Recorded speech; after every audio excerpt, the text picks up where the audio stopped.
नमस्कार दोस्तों, NEET exam में हुई धांधली को लेकर सभी राजनीतिक दल रोटियां सेकने में लगे हुए हैं, तो वहीं दूसरी तरफ छात्रों का भविष्य अधर में लटका हुआ है।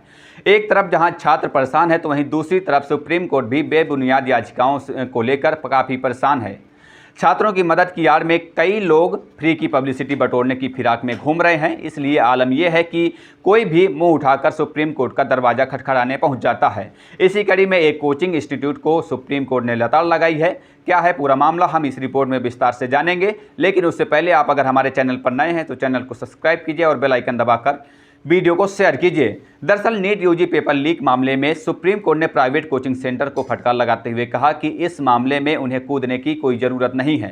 कोचिंग सेंटर्स ने अपनी याचिका में कहा था कि ओएमआर के इवैल्यूएशन को लेकर एनटीए ने शिकायत के निवारण करने का कोई सिस्टम नहीं बनाया था।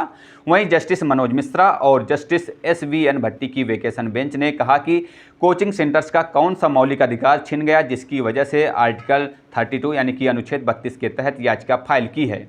बेंच ने कहा कि आप कोचिंग इंस्टीट्यूट है, आप आर्टिकल 32 के तहत कैसे याचिका फाइल कर सकते हैं। तो वहीं दूसरी तरफ कोचिंग सेंटर्स की तरफ से सीनियर वकील आर बसंत ने कहा कि अगर कोर्ट कोचिंग सेंटर्स की याचिका नहीं भी मानता तो दूसरे 4 स्टूडेंट ने भी ओएमआर सीट में कमियों को लेकर याचिका फाइल की है।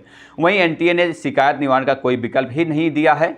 एनटीए के वकील वर्धमान कौशिक ने कहा कि नीट यूजी में हुई गड़बड़ियों को लेकर सुप्रीम कोर्ट पहले से ही सख्त है और 8 जुलाई को सुनवाई करने की तारीख सुनिश्चित की गई है। छुट्टियों के बाद पहले दिन के कामकाज के दौरान ही इस मामले की सुनवाई होनी है। कोर्ट ने एनटीए से कहा कि वह ओएमआर सीट के इवैल्यूएशन को लेकर शिकायतों के निवारण से संबंधित जवाब दाखिल करे। हालांकि कोर्ट ने छात्रों के साथ कोचिंग सेंटर्स के इस मामले में कूदने को लेकर कड़ी आपत्ति जाहिर की है। बेंच ने कहा कि हम देख रहे हैं कि कोचिंग सेंटर्स इस मामले में उकसाने और अपने पीछे भीड़ इकट्ठी करने का काम कर रहा है। इस मामले में उनकी कोई भूमिका नहीं है। कोचिंग खत्म होने के साथ ही आपका काम भी पूरा हो जाता है। आपने कोचिंग पढ़ा ली और मामला खत्म हो गया। वहीं एनटीए के वकील ने सुप्रीम कोर्ट से कहा कि इस मामले से संबंधित डिटेल वेबसाइट पर अपलोड की गई है। शीर्ष न्यायालय ने कहा कि 8 जुलाई को जिन याचिकाओं की सुनवाई होनी है उनके साथ ही एनटीए अपना जवाब तय करे। वहीं दूसरी ओर संसद में भी नीट एग्जाम को लेकर हंगामा देखने के लिए मिल रहा है। नीट मामले पर चर्चा की मांग को लेकर विपक्षी दलों ने शुक्रवार को संसद के दोनों सदनों में जमकर हंगामा किया।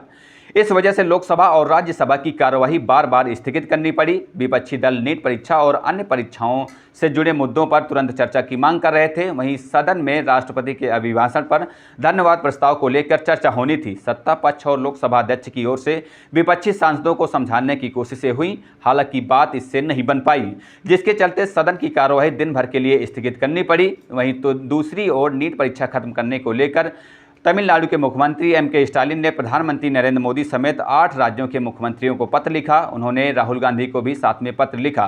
तमिलनाडु के मुख्यमंत्री एमके स्टालिन ने विपक्ष के नेता राहुल गांधी को पत्र लिखकर प्रदेश को नीट से छूट की मांग को उठाने का अनुरोध किया।